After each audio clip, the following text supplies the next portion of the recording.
Hello and welcome to Model Aviation Live. I'm Jay Smith, the executive editor of Model Aviation and Park Pilot magazines.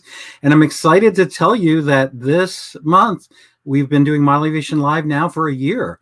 And if you had tuned in to our first episode, you may recall that I was wearing a U.S. Army hat because I hadn't had a haircut in 3 months, given the various shutdowns due to the pandemic. So I'm happy to tell you that we've had a year's shows, and I actually had my hair professionally cut this week. So I hope that everyone's enjoyed the show the last year. And I also want to share an actual anniversary for me.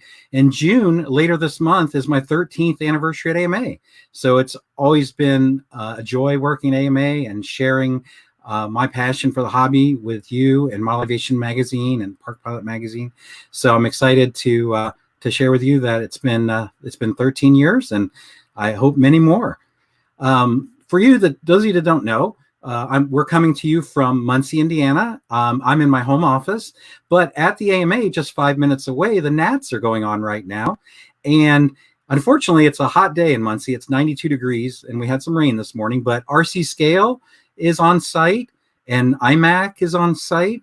And so if you're interested, feel free to come out and take part in the Nats or be a spectator. But if you can't make it, we have Nats News available, which is a blog, and it shares information and updates on all the things that are happening with the Nats. So if you want to see what events are taking place, if you want to see, what scores people have or what placings people have, or you just want to look at pictures, you can go right on our website, modelaircraft.org/Nats, and get up to date on everything that's going on. We have Nats News reporters for every event, and we're excited to share that information because we understand that not everybody can be here in Muncie to participate. So be sure to check that out throughout this month and next month.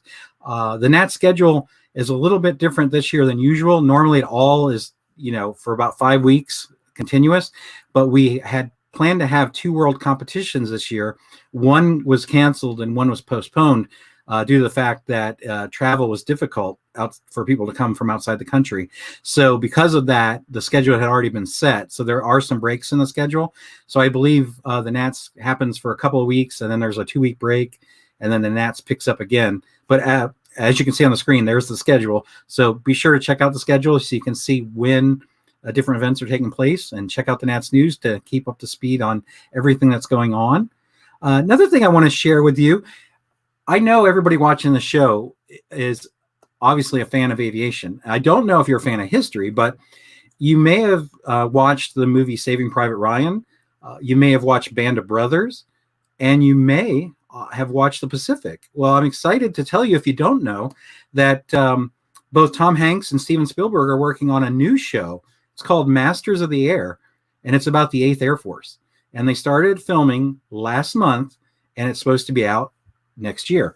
Now, if you want to get a sneak peek of what's going to be on the show, Masters of the Air is a book. This is it right here. So, trying to get it so you don't get a lot of glare. So, basically, the show is based off the book.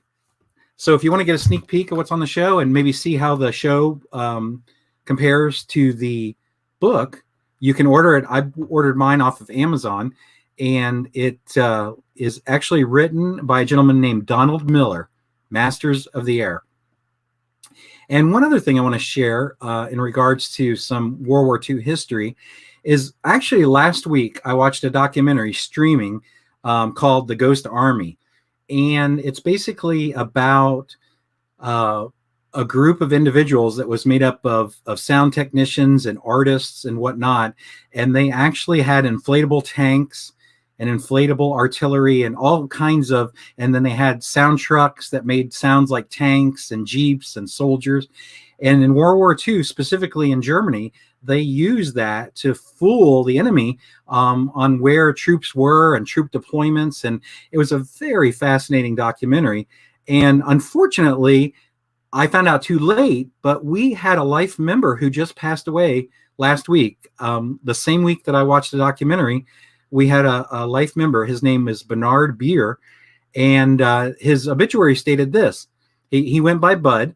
Bud, along with many notable artists of the day, successfully deceived the enemy using phony equipment and sound, ensuring a victory in many key battles following the D-Day invasion. So I would have loved to have spoke to Bud after I watched that documentary. In fact, I need to go back. He may have been one of the ones that was on the documentary, because they had several of the veterans on the documentary. But we received notice from his club that they wanted to honor him. And I thought it was an interesting story to share, because I wasn't aware of the Ghost Army until I saw the documentary, and that they likely saved a lot of lives in fooling the enemy and knowing where the troops actually were. But as you might imagine, by doing so, they put themselves in harm's way. And in the documentary, there's a really funny story about they had just inflated a tank that I believe was a Sherman tank, and it only weighed about 90 pounds inflated. And two of the members of the Ghost Army picked it up and they were moving it. And when they did, two French civilians saw them moving the tank, and their mouths dropped open in disbelief of how the soldiers can move a tank. And one of the soldiers casually said that the Americans were very strong. And I thought that was probably one of the funniest things that came out of the documentary. So just kind of wanted to share that story that, sadly, Bernard Beer passed away, but we really appreciate his service and, him being a life member of AMA.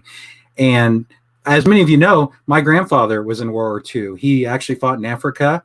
And then after that, he was in Normandy. He landed on Omaha Beach on June 6th, and then was in Europe for the rest of the war. And so obviously, we really appreciate all our veterans, and myself included. I'm a veteran.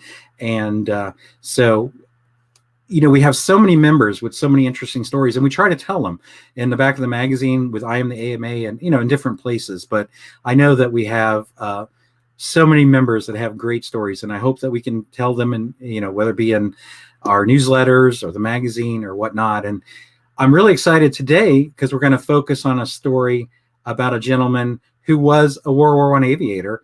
And I did a review on a book about him. But before we talk any more about him, I want to actually show a video for those that are watching that may not be familiar with Reginald Denny. Let's take a look at a video that'll give you an overview.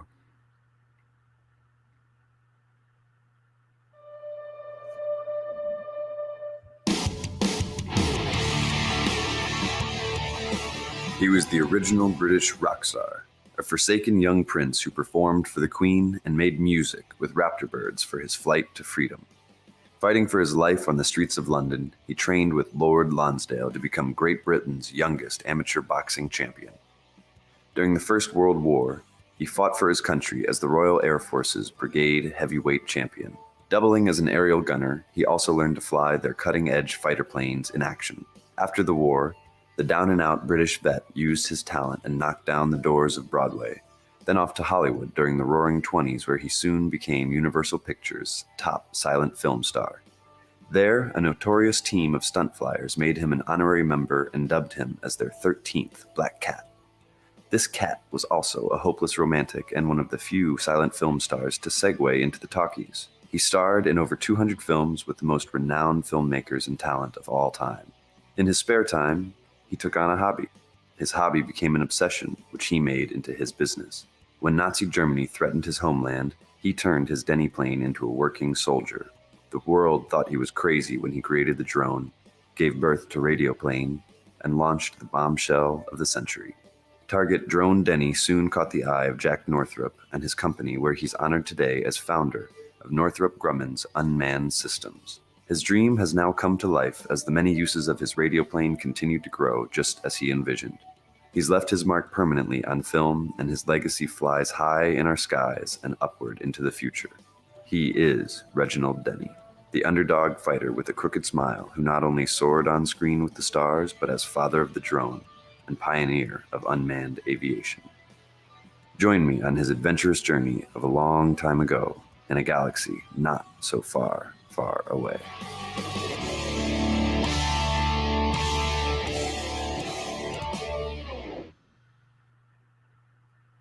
So I'm very excited to welcome our guest today. We have Reginald's granddaughter, Kim, who actually wrote a book called The Prince of Drones. Hi, Kim. Hey, Jay. Welcome. Thank you. And first, I want to say happy anniversary. Oh, at thank you. AMA and Model Aviation, and also wanted to thank you and the entire team at the Academy of Model Aeronautics, as well as Model Aviation, and everybody who still flies planes remotely. Thank you for. It's wonderful to see my grandfather's legacy still being practiced. Thank you. Well, thank you. You know, it's interesting because I was familiar with Reginald Denny because we have a Denny plane in our museum, and we also have a sign from his hobby shop in our museum, and then we have a few other accessories that were sold to go along with the Denny planes. So I was familiar with Reginald Denny, but I wouldn't say that I knew the whole history until you reached out to me back in 2019 and asked me about reviewing your book, which I did, and it was in I believe the October 2019 issue of Model Aviation. I did a worth a closer look on the Prince of Drones, which, you know, I learned a lot more about his aviation background and history and all the things that he tried to do in the hobby. But I also learned a lot about the early days of Hollywood and, you know, before they had the talkies, as they called them. And so I guess the first place to start out is, you know, when did you find out, or when did you realize about your grandfather, either, you know, his aviation history, the RC and modeling history, you know, and then the acting? I mean, when was it apparent to you of his involvement in these things? Well, growing up, I was born in the 50s, and growing up in the 60s, of course, I knew him as my grandfather, of course, but also would go see him in plays. You know, I saw him in New York in the original. Well, I was only a year old and 2 years old in the original production of My Fair Lady. And then they reprised it in LA too, and as well as other productions he did. So I would see him perform, and I knew he was an actor, and saw him on a few things because he also did a lot of television back then in the 50s and 60s. So I knew him as my grandfather, and also that he acted. You know, he was on TV or on the stage. And but I didn't know anything, you know, that he was an aviator or even about, and of course, back then in the 60s, I didn't know anything really about model aviation or RC flying because he wasn't doing any of that then. So I really wasn't aware of that aspect of it, and nobody in the family really talked about it. So it wasn't until, so he died in 67. It wasn't until when I was in my early 20s, I moved to Hawaii to work with dolphins then. And I also at night worked at this posh French restaurant that Lana Turner's daughter owned with Mame Sans Patrick Turai. So I was the maitre d' there, and it was like, you know, it was like the hot spot of Hawaii, where, you know, the Hollywood hot spot where all the movie stars came and everything. So Lana came in with Mitzi Gaynor and these two gentlemen and introduced me as Reginald Denny's granddaughter. And they surprised me because said, oh, you know, what a great actor he was. And yes, we knew him, but, you know, about his real accomplishment. And Lana's like, well, what was that? And he said, well, and he looked at me, he goes, you know about his radio control airplanes, his radio plane, his drones. And I didn't even know the word drone back then. You know, this is in 1984, so I didn't even know the word drone. So I didn't ask him questions, but he just went on to elaborate to Lana and Mitzi, you know, yeah, he really pioneered the model aviation, the RC hobby. He had a hobby shop on Hollywood Boulevard, which I didn't know. And then went on to talk about his bigger accomplishment of then inventing drone for the military, and then how he sold the company to Northrop in the 50s. So that back in 1984, when I was in my 20s, I'm a little older now, but so that piqued my curiosity. And so I did right away. I called up my grandmother, who's still alive then, and my mom. I'm like, what is this, you know? And I wanted to know more. So when I returned back to LA, I went on two fronts. I called Universal Pictures. I knew that he had starred. We had stills from him in the Leather Pushes in Universal Silent Films. So I called Universal and got a hold of now my very close friend, Mark Wanamaker, who invited me there. We went through all the archives at Universal, made copies of everything, the magazines, all this kind of stuff. And then also at that same time, I just started interviewing people that were still alive that knew him. So that started my quest on my research to, wow, there's more to him than I knew, and my family too. So that started the adventure of finding out, okay, what is this RC hobby, and what is this drone thing?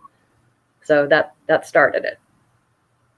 Well, it's interesting because you've talked to me since then about when you wrote the book, you called it The Prince of Drones, and some people question why you called it drone, and some people think that that's a more recent term, but in fact, it really isn't. You want to talk a little bit about why you chose that title for the book? Yeah, well, because both things, people thought it was a newer term and also a negative, like there's a negative connotation associated with it, I guess we'll say, because I guess of the fear of whatever has happened, in the military with them, and spying, and privacy and all that. So I guess that came into play when I was thinking about the title, because it is what it is, and that's actually what they started calling him back then. And they actually called the Navy actually termed the radio planes that the Navy was using, starting back in 1941, Target Drone Denny, or TDD. So they had the TDD-1, TDD-2, and so forth. So it was actually called, the Navy actually called them Target Drone Denny. So I just thought it just rang with me. I had a bunch of course, different titles to use and such, as well as different photos to put on the cover. But that one just, I don't know, it just rang with me to use that word. And I don't know, kind of set the record straight too, that no, it's okay to use this word. Right. It was called a drone then. So you wrote an article for us about Reginald, and obviously it focused more on the RC side, but it did talk about some of his background and history, just like we saw in the video. And obviously it's it's a very interesting story. So how did, and for the viewers, you refer to him as Reg. So if I call him Reg, that's normally how you refer to him. So how did Reg get involved in aviation, or what interested him in airplanes? Well, from a small age, he, in all his memoirs that I have, and reading his interviews way back, like in the 20s and 30s, in the newspapers that, thank God, he kept and my grandmother kept, he's always loved, well, first of all, nature, birds, flying. And so back when he was a child, and boats, he's always loved boats and the water. So they lived along the River Thames in Richmond, Surrey. And so he would carve model boats as a very young boy. He was like a little prodigy, just, always doing, very talented. So that was what he was really focused on, as he writes and talks about, is he loved carving from a young age. From like 5 years old, he started just carving, and then would do little boats on the river. So then when he was sent away to the boarding school after his mother passed, it was near outside of London, near Farnborough. It was a Mayfair, but there was, I guess, an airfield where they were flying the first planes. This is in the early 1900s, right after, Kitty Hawk, the Wright brothers, had done their thing. At the same time, they were testing planes, the first aircraft there, and he would see them fly overhead, and everybody, it was like nobody ever seen those before. So that intrigued him, as well as there was a falconer at the orphanage or boarding school, who taught him falconry, because Reg was also intrigued with the birds, with the raptor birds. And as I mentioned in my book and in the article, also that's when Nikola Tesla came up with telemetry and also radio control. And the raptors, that's when they were testing them on the raptor birds, the falcons, to track their location. So always just had an eye for that, and just always was into that. And then, of course, after he got out of the orphanage, he became a boxer, and then also continued his acting too, to make a living. But then when World War I came about, he was actually living in the United States at that time, and he wanted to help fight for his country. So he actually enlisted. He had a small child at the time and a wife who didn't want him to go. And he just very protective of his country, believed in freedom because of what he had been through as a child. So he wanted to help fight for his country. So he joined the British Army then, which at that time, then he was shipped to Canada first and then back to England. And that's where then the Army joined the Royal Flying Corps. They merged and created the Royal Air Force back in 1918. And that's when he was trained as a cadet, trained as a pilot.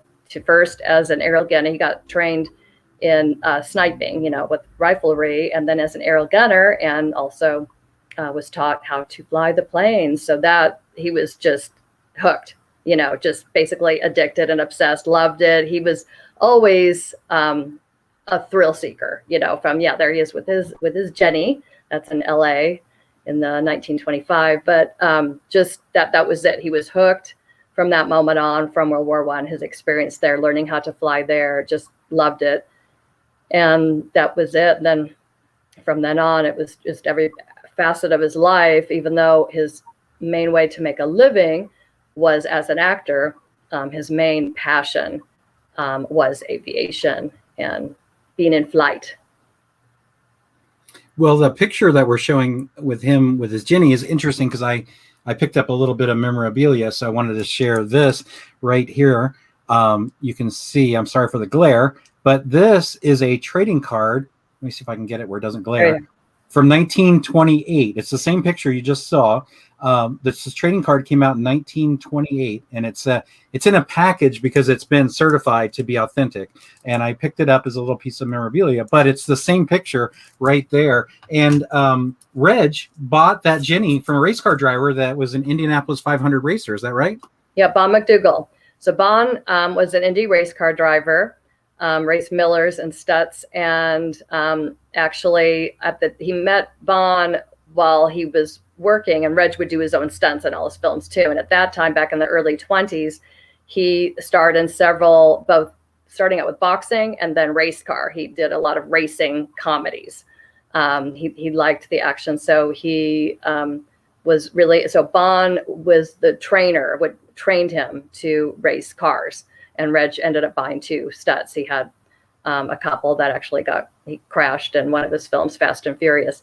Anyways, so Bon at that time was forming a barnstorming flying club in Hollywood, and it's called the 13 Black Cats, which many of you may have heard that team or that name. So as Reg back then was a top movie star back then. So Bon asked him to join, knowing he could fly, taking him out flying too.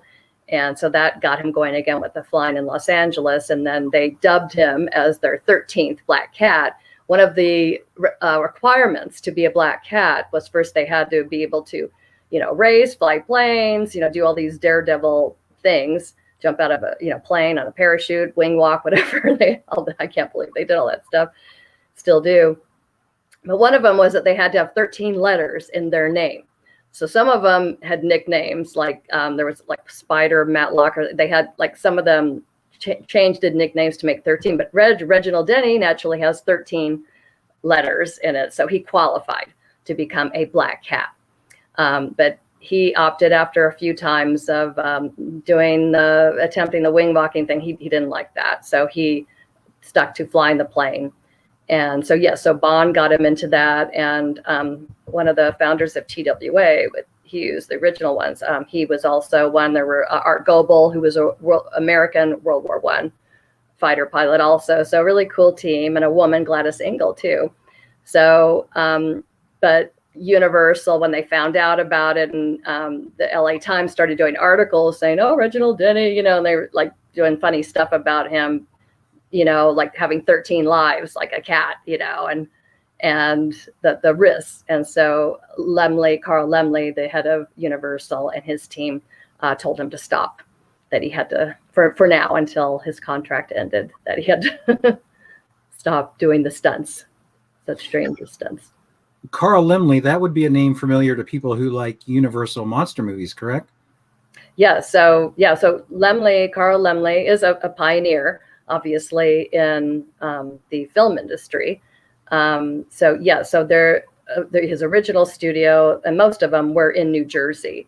And then he came over and opened up, which we so commonly know as Universal City Studios, both in Hollywood and then eventually in the 90s in Orlando. But yes, so Lemley, yes, he produced many successful films, very pioneering in the film industry. And he was Uncle Carl is what everybody would call him. And he was certainly like that to my grandfather. He just really adored him. Really sweet man from what I've read and understand. Yeah. So Reg flew Sopwith Snipes and at one point in World War One. Do you know what his experiences were in World War One, as far as, on the aerial side and in combat, or, the experiences that he had while he was serving in World War One? Well, he did.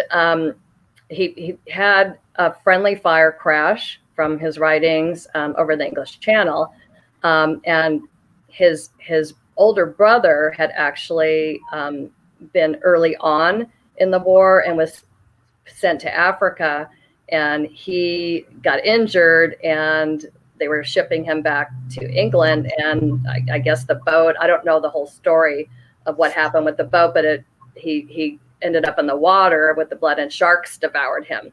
So with Grandpa, the story is that he was in a friendly fire practice maneuvers over the English Channel and accidentally got shot at someone, and they crashed, and he was rescued luckily just in time before he too was eaten by sharks. So then what he would do is do his drawings and also carve models to plan the maneuvers then, which again, that gets back into the scale models way back then in World War One that he was starting to use.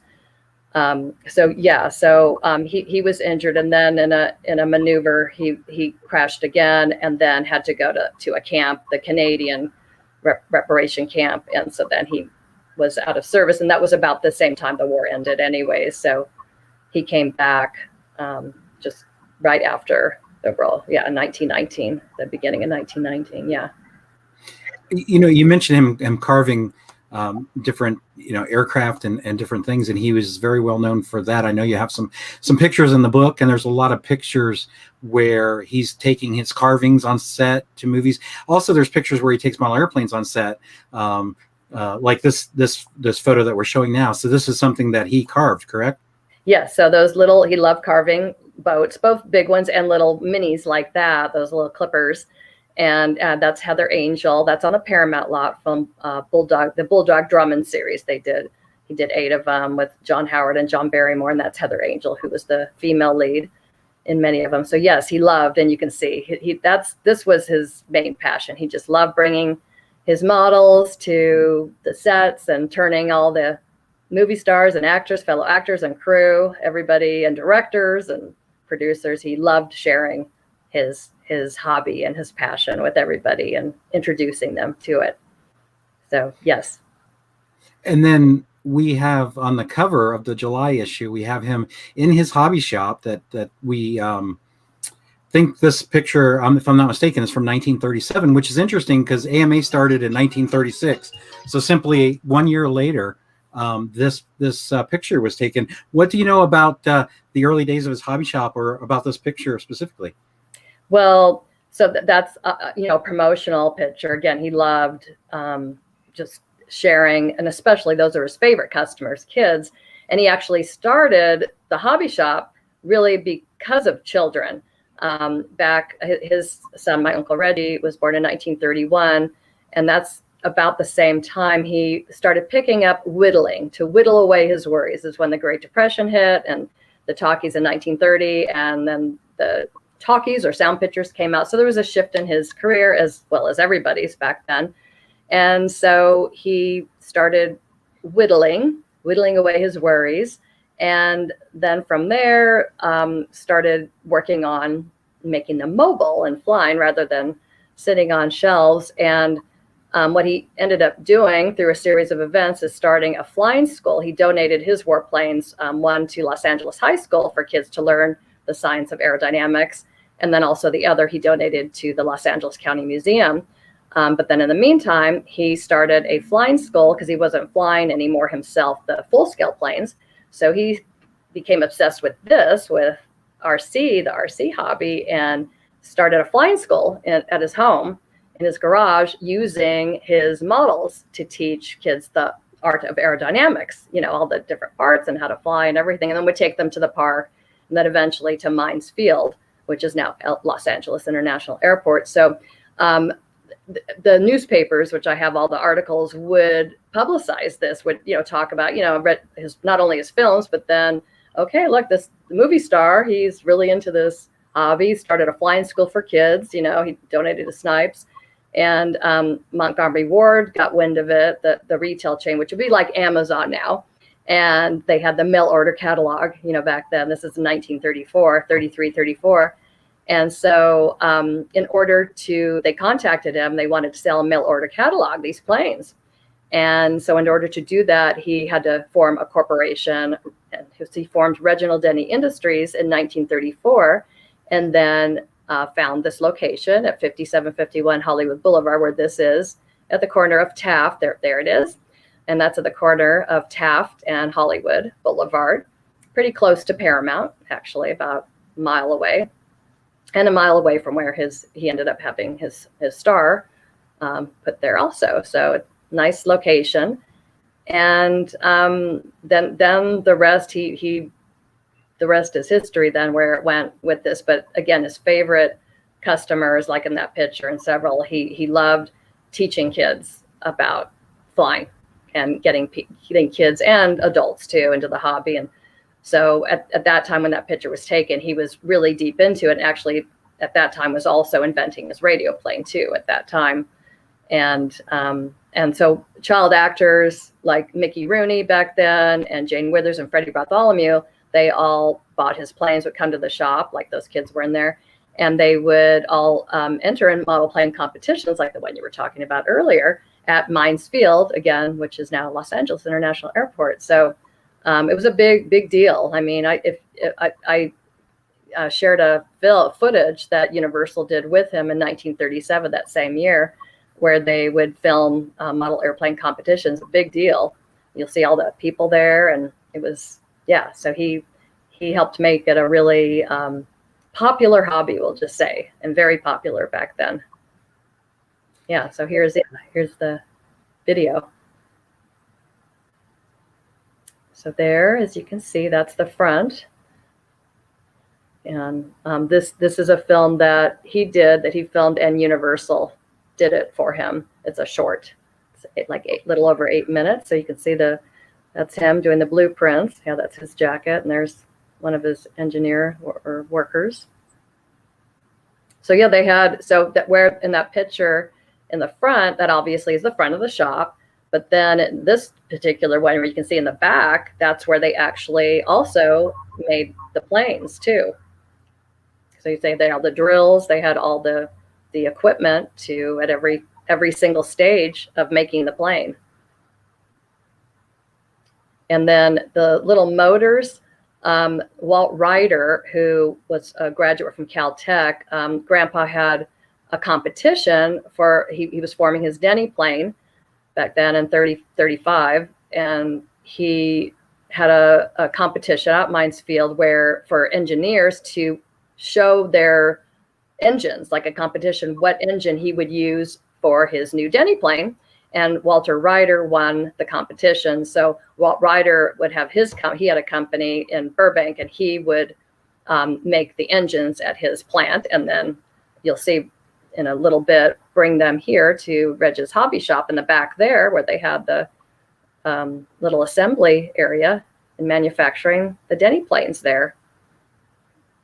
And then they have women workers too. So back then, not only men, it was a women's profession too, to make these beautiful planes.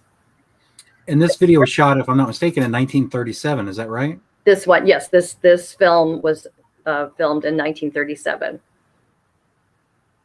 Yeah. It's amazing, showing like how they were making the wing ribs we saw just a minute ago, and how they were fabricating the parts. It's a really interesting video. Isn't it great? Look, so there's the Denny Mite, the engine that they're now affixing to the fuselage or the nose and testing it. And there's the shell of it. And oh, there's the finished product. If only it was that quick to build an airplane. Right. And now here we go to test flying. So then they would take them out. And I think the test flying, I think they did it somewhere in the valley. I can't remember. It was like in Burbank or Van Nuys or something. But that looks like that looks like actually Mines Field, because there's oil rigs behind. Yeah, that looks like Mines Field where LAX is. So there's Grandpa with one of his planes, and this is testing. So they would obviously test them before they sold them. And there we go. Yeah, this looks like Mines Field, because there's no mountains around. Yeah. There we go. So that one obviously works. Yeah, it's incredible footage for 1937 to show, what was being done at that time. And historic, and being at now there, there's the control tower that now, big Los Angeles International Airport. That's cool that the first model planes there were being tested right there at that airport. So yeah, I love when I found this. It's just amazing. And actually, speaking of Spielberg, his archivist Anthony Jackson is one of my close friends. I actually contacted when I was working at Paramount, and he helped me. He took me to Deluxe. I had the 16 mil. These were all 16 millimeter, and he brought me to Deluxe. And the folks at Deluxe were great, and they digitized. They transferred and digitized all the films that I found, so we could look at them now. Yeah. Okay. So here we go. Typical Southern California gas model meat.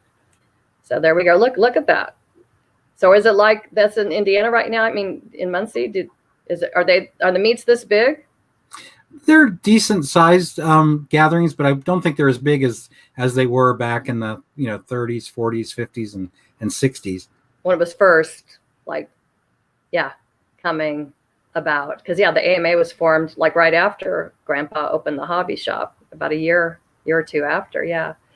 So I don't know if the actors are in there. I can't tell, who it is. So there we go. So that, again, that's Mines Field. And you can see some, like in the background, some of the oil rigs and stuff around there. So how was this film used after it was shot? Did they show it before a movie, or how would people have seen this? I think it was more of a promotional. I might have shown it, in theaters, because they did show shorts in the theaters before films, like they used to do or still do now, like a little promo. This was a promo that Universal did for the hobby, to show and where to get them, what this movie star was doing. And so so here, paying hobby. So to promote, really, how I look at it, and in his writings, to get people involved and promote this great hobby and business. And there it is, where you can see the 30s cars cruising by. And there they are, more getting the wings. And there's Grandpa. He still was very, very hands-on, very involved. Again, this was more his passion. Of course, the acting came naturally for him because he was a child actor and his family and everything. But this was what he really just loved. Obviously, I mean, for anything to become successful like this, you gotta be kind of obsessed with it. In Definitely a good way. Passion, yeah. Yeah. So see more of that's where the engine will be fitted, and you'll see they have a little testing for the motors too. So just showing each step how he put everything together. So it was a promotional, showing what he was doing in a promotional video. So there, they have that little machine testing the propeller and the engine before they put it on the plane. So very, and there he is. That's his quality control outside in the back. It's like, okay, looks good.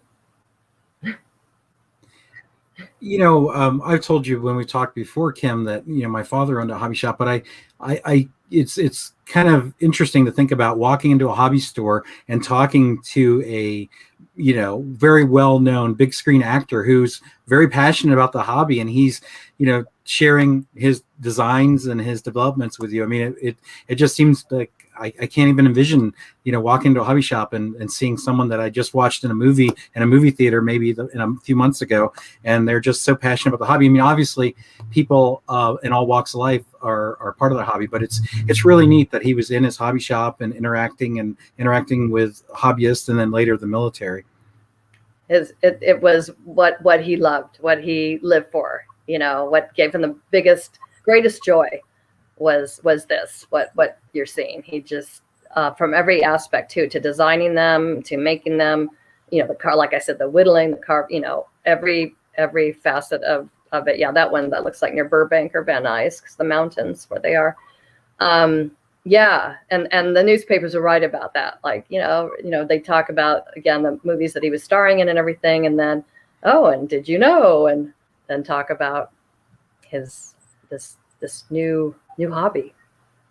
And then, of course, then segueing into then the bigger thing was for the military. Right. So for those, obviously the digital edition of the magazine's out. So people that read the magazine digitally have read your article, but the print isn't. So for those that haven't read the article, tell us about how it went from a hobby to making target drones for the military.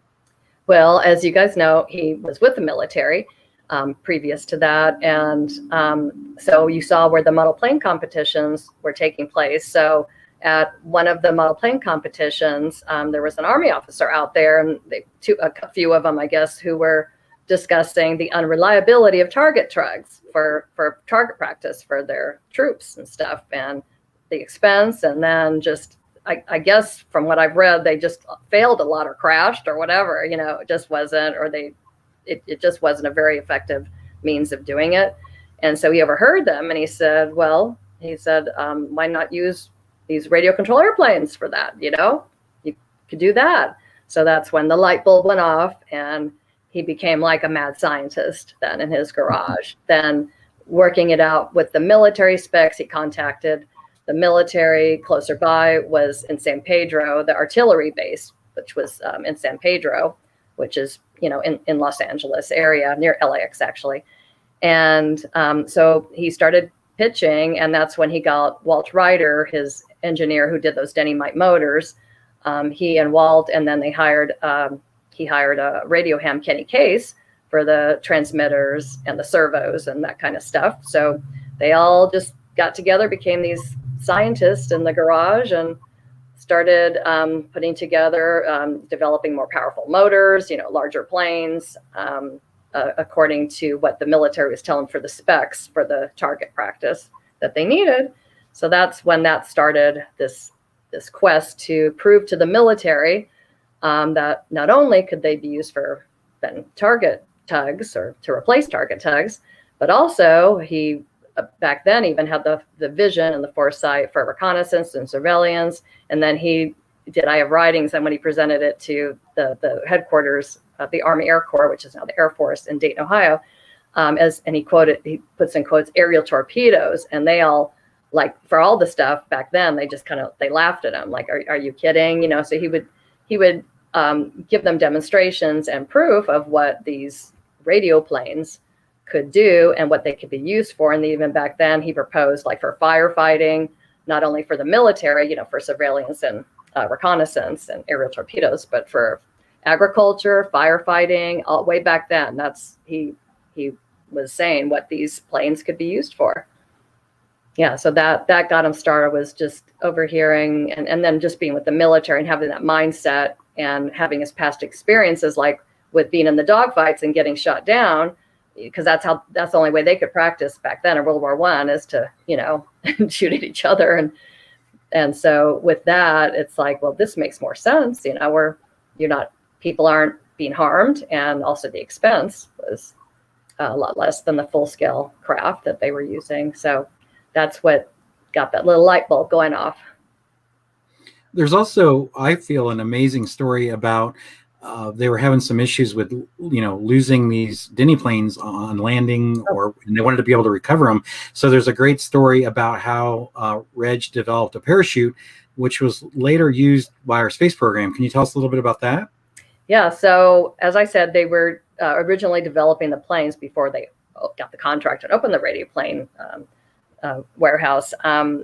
they were doing it in the garage at Grandpa's home on Vine in the Hollywood Hills. And my Uncle Reggie, at that time, so around this time when they did the parachute landing system was, like 1937-ish or so. So yeah, he was like 6 years old. And he would always, come and see what they're doing and bother them and everything. And at that time, as they were doing the tests and the military tests out of the different fields, they kept crashing when speed was pushed, when they put the more powerful motors, and they kept crashing to keep it up with the military specs, what the military said they needed. So they were trying to figure out, okay, how do we, they're like arguing and talking about how are they going to resolve this crashing issue. And Reggie Jr. comes in and goes, and Grandpa had taken Reggie Jr. to the air shows, the real air shows, where then, at the big air shows with the full scale craft, the military air shows, they'd have the parachute jumpers jump out the parachute. And Reggie loved that.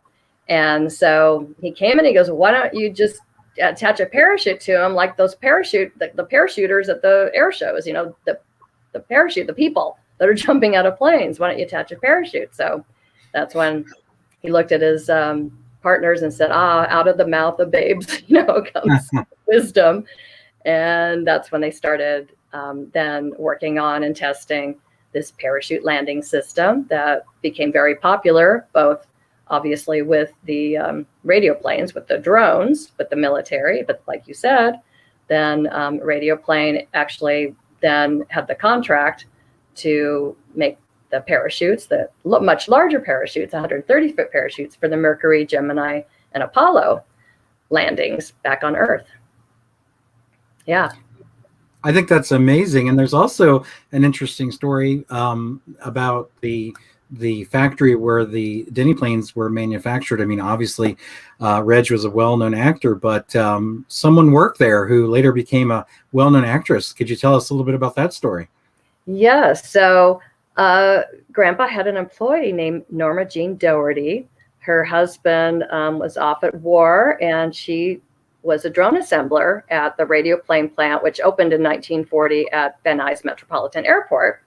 And there she is. That's Norma Jean Doherty. And one of Grandpa's friends was Ronald Reagan, who was an actor back then, and he was also a military man, and he was in the Army Reserve, and he ran the first motion picture unit with the Army, where they would film, overseas, our troops that, in action, but also people at war work in the States. So they would go to the different manufacturing plants. So when Grandpa was sharing his radio plane plant with Reagan, wanted his team to come to the radio plane plant and both film and take pictures of women at war work while their husbands were off, at war. And so one of Reagan's staff photographers, David Conover, passed by and noticed this drone assembler and started taking pictures of her and started asking her questions. And she was saying that, she wanted to be a model. So he was talking to her how to do that. And so you can see he did several shots of her there in the drone manufacturing plant. But then after that, they met up for other photo sessions, which are also popular. You can find them online. And I know there's a book actually that I found in Italy at one of my friend's hotels, fine hotels, with those photo sessions in a book of her like on the beach and, different places. So that was the launch of her modeling career. And then because of the connection, the first motion picture unit, and they had connections and this photographer with the studios. So that started her introduction into then the segue into actress Marilyn Monroe. It's just an amazing story that a lot of people don't know. I mean, she's, still today hugely popular, but I don't think a lot of people know that story. And in your article, you also share about a meeting where she came to the theater where Reg was performing and went backstage and shared that when she tells people the story that she got discovered working for Reg, building Denny planes and model aircraft, that people didn't really believe her. And then Reg responded that people didn't believe him about his involvement. I find that interesting as well. Right. Both of them, these wonderful performers, very creative, sensitive souls who were basically orphaned, when they were young. And, as so often happens with people who are, have something that people want or in the spotlight, people kind of take from them or want credit, I guess, for things, or kind of demean or degrade them, as they did with both certain people. I'll say not everybody, but as you all know, people with Dear Marilyn or Norma Jean, as the song Elton John writes, and with my grandfather, same thing. Both, it's like they had to fight for their right to just be smart human beings that really did make a difference, that were talented, and it seems like with both of them, people wanted to take that away, I guess we'll just say. Yeah. And but they weren't successful, because we're talking about them right now. So exactly. They've withstood the test of time, as people would say, I guess. So when you were obviously researching your book, you obviously talked to family and friends and made connections that could get you more information. But what was one of the biggest surprises to you? What was something that you didn't know, or what was one of the biggest surprises to you that you learned once you began researching your grandfather? Gosh, there is so much. There were, as I said, I really didn't know a lot of stuff. So every little turn on both fronts, his life, first of all, his life, just his whole life was, I compare it to like Forrest Gump. That, he's like the real life Forrest Gump, because just from a small age, he was exposed in each thing that he did. And he was such a survivor. I mean, he was homeless many times, and he really had to find his way. But each turn took him to something that he excelled in. For instance, the boxing. A knight actually trained him to box when he was in his teens, when he ran away from the boarding school. And so he just, knowing that, I never knew he was a big fighter. I knew from the pictures, when I was little, that he did some boxing films. But so I think the main thing, each turn and surprise, was how he persevered through everything, and the creativeness of life, and how giving he was too. He was very giving. He really appreciated people around that supported him, and would give, like I said, like his planes or his cars, or but the main thing, like I said, is really the biggest surprise is that as I was doing this, like, wait a minute, he's the inventor of unmanned aviation. So that's when I contacted Northrop Grumman. So that was, the biggest icing on the cake was when I contacted back then, this is like 10 years ago, I guess, Wes Bush's office, who was then chairman of Northrop Grumman back in Virginia. So I just called the office, and the assistant immediately knew Grandpa's name, which that right there, that was a surprise. I'm like, oh, so really? And like, oh my gosh. And he's like, let me set you up. So the whole unmanned, is in California where you're at, the whole unmanned system sector. And so that opened up the family with Northrop Grumman. And so the biggest surprise is how I closed my book, is when they had us out, my son and I, out to their facility in Hawthorne, Redondo Beach. And they had just finished their new museum. They're in their space park. And at that time, they were also just starting to make the James Webb Space Telescope. And so they took us back for that when they were just forming that, which was amazing. But then they surprised us and took us in their building in the space park to their new museum that they had not opened to the public yet. And so we walked up, and right above the doors was the radio plane logo, the old, from the 40s radio plane logo. And we looked up, and it's like, wow. Walked in, and I don't know if any of you guys have ever been there to Northrop Grumman, but then on the wall, they have up there what they call their founders wall. And it's like painted like the sky, this mural fresco on the wall. And there's my grandfather with Jack Northrop, Claude Ryan, Rima, all these pioneers that started Northrop Grumman, and Burt Rutan. And it was just, that was the biggest surprise of all that. Okay, it's really real. He really did begin this hobby and unmanned aviation. He's one of the founders of unmanned aviation and really pioneered it. And that was like the surprise and proof to me. It's like, okay, this is really true. It's not just me as his granddaughter, saying this, because people at the beginning would argue, and family members would argue with me. No, he didn't. It's like, no, he did. It was like, I felt like I had to, convince, but no, I don't. It's like, he did. Well, and I don't think we mentioned earlier, but Reginald Denny Industries was bought by Northrop Grumman. Yeah, well, not Reginald Denny Industries, Radioplane, and there's a whole thing that he did for his attorneys, and I won't get into that whole story right now. That's all in the book. But Northrop Corporation at the time, and when Jack Northrop was head of the company, again, won't get into all the details of what happened with that. The details are all in the book and in the article, just a little bit.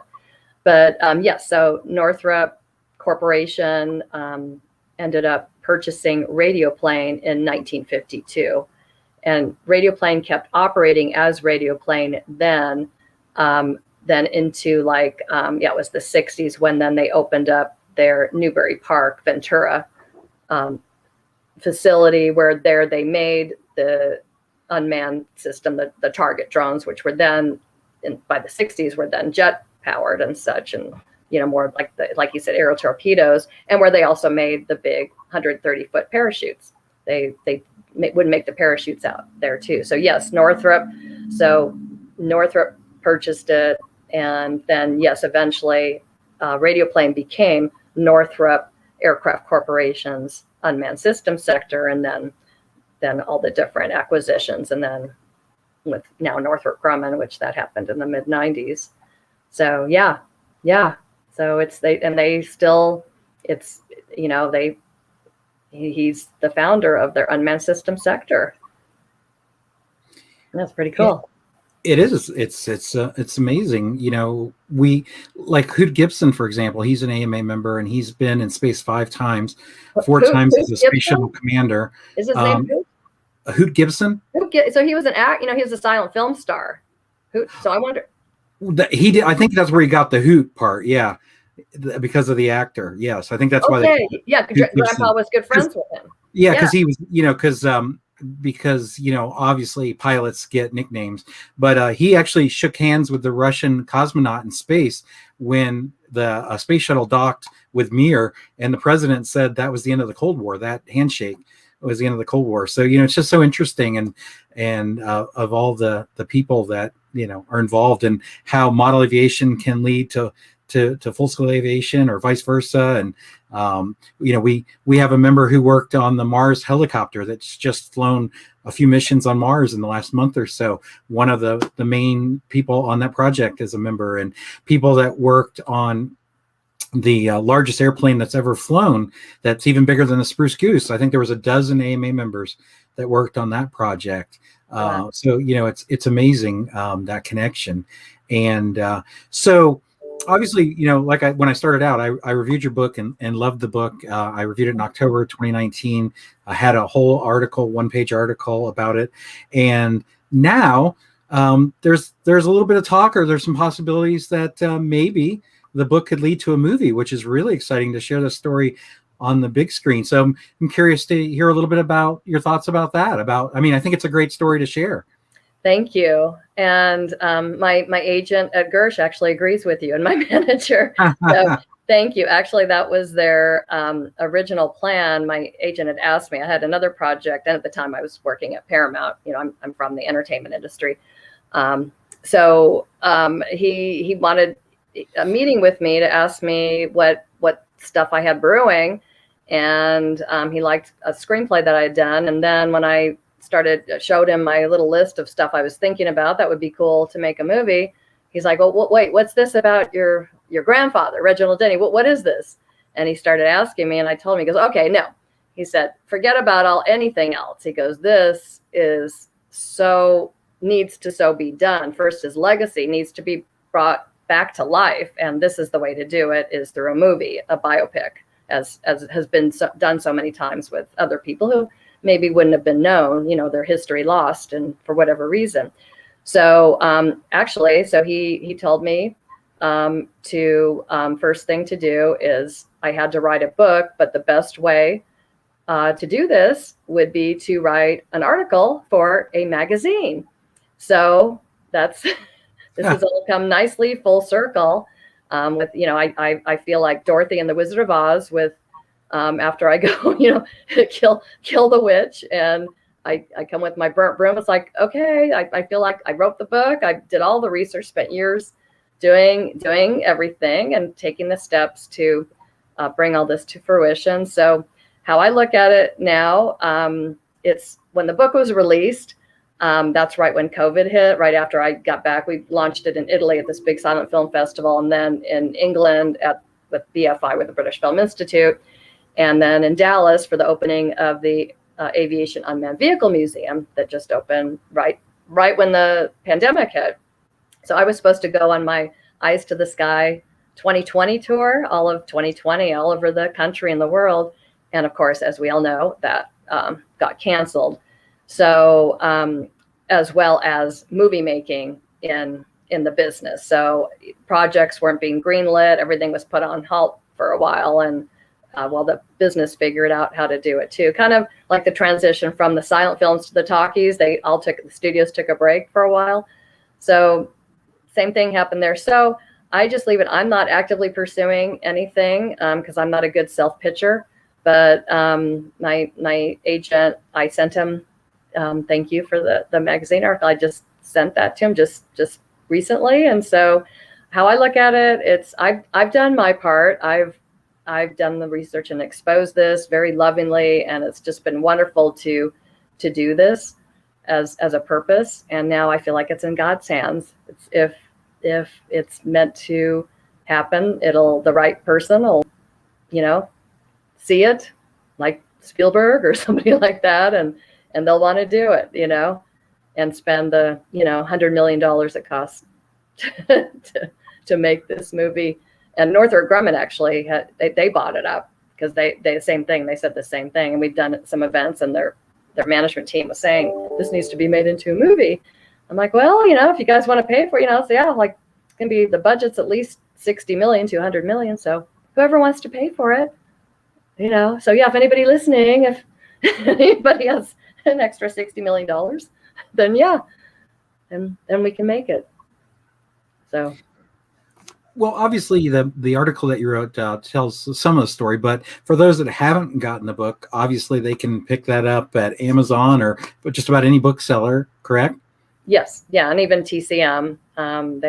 We've done some events on TCM, so they sell it. It's not published by them, but they sell it at their online. But yes, Amazon, of course, is the most popular. Barnes and Noble, all the different online booksellers, as well as if anybody's in the UK. All the top booksellers in the UK and Italy as well, and all over. I've seen Australia even. So yeah, it's, I think that's how most people are shopping these days, is online.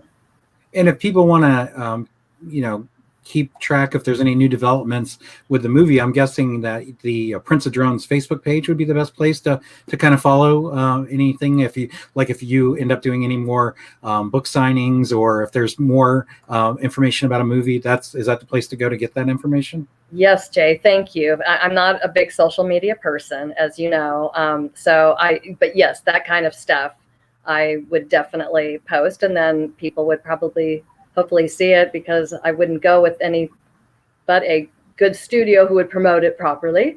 So, because that's where everything is. So yes, there you are. Is that the fate? Yeah, because I don't like Twitter and Instagram, so I'm not a social media person.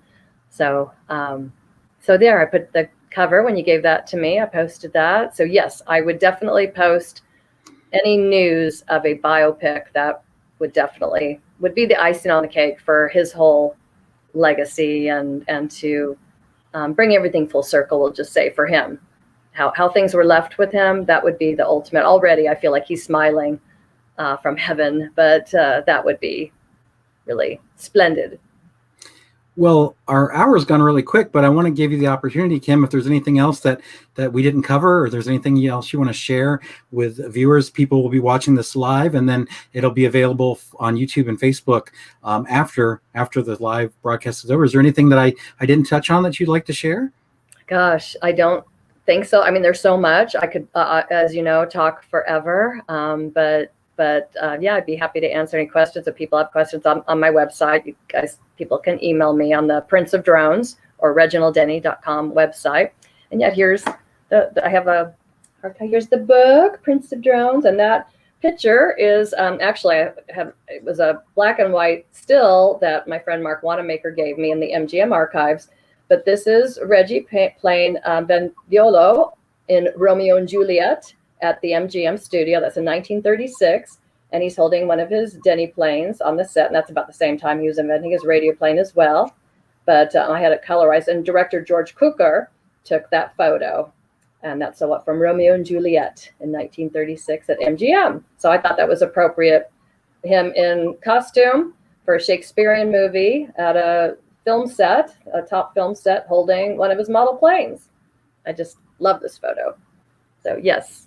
Yeah, it's fantastic. And for those that may not be as familiar, because obviously his acting career, sadly when he passed, I think Batman, the 1966 Batman movie might have been his last thing. It was the first thing that I'd ever seen him in, but I'm a Alfred Hitchcock fan, so I know he was in Rebecca, and I just recently saw The Lost Patrol, where he was in with Boris Karloff, who obviously was Frankenstein, and he was in a movie with Fay Wray, who was in the first King Kong. So for those that maybe go out to IMDb or want to see his films, TCM is probably a good place. I've watched some films on Amazon. Do you have any recommendations, Kim?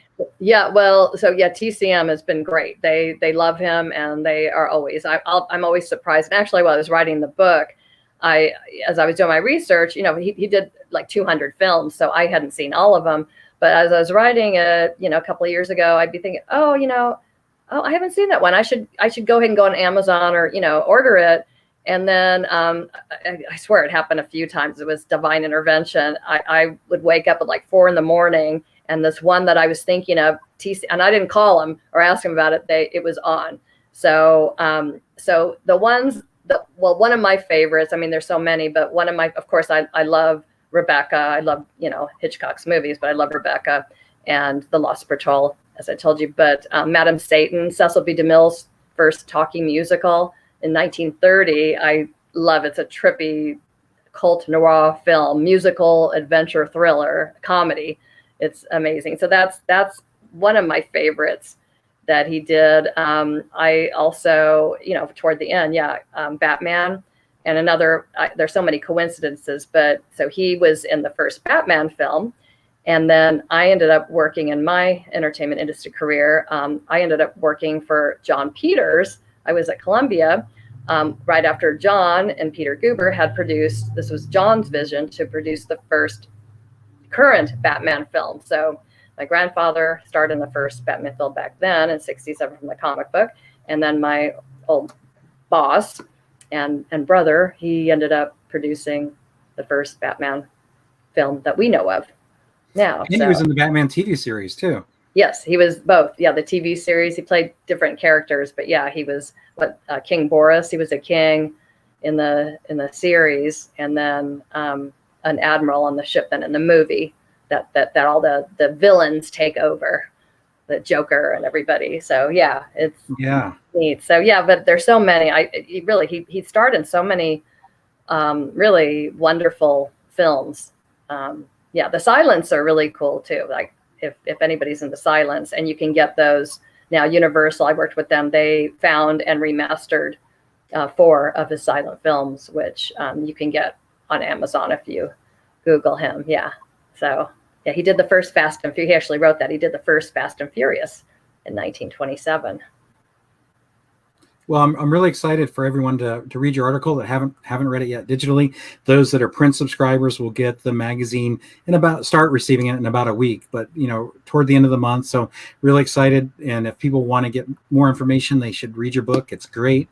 And hopefully it'll be made into a movie. But even we have all of, you said, like 200 movies and appearances he's been in. So I've started watching some of the films he's been in, but I've got a lot more to watch. And of course, he even helped with like Hell's Angels. He helped by providing airplanes. So, he has connections to other films as well. We really appreciate all your time today. It's always interesting to talk to you and learn more about Reginald Denny. And one thing I want to share real quick that I didn't share earlier, when you talked about how supportive he was of events, I bought a trophy. This came from 1948, and it says on here that it was presented by the Reginald Denny Industries in Hollywood. And this event happened in Santa Monica on June 20th, 1948, and this is a second place trophy. So I have this, and I have my Reginald Denny trading card from 1948 here on my desk in my home office, because it's been really neat to learn more about him. And I feel like there's a bit of a connection, being that my father owned a hobby shop and your grandfather owned a hobby shop. So we really appreciate you writing the article, and you reaching out to me to review the book and being on the show. And hopefully we'll have more exciting news to share in the future. Definitely. And I'm so grateful, like I said, to you, Jay, and your whole team, and everybody who's watching. Love you all. I so appreciate it. And Reggie's looking at everybody, and just with his big crooked smile, just very filled with gratitude. So thank you for keeping the legacy alive and having me. It's been my pleasure. As we see on the screen now, our next episode is Friday, July 16th. We don't have a guest yet, but we will announce that on the website and through social media. So we will look forward to talking to everyone again in a month. Thanks so much for watching. Thank you, Kim. Thank you. Thank you, Jay.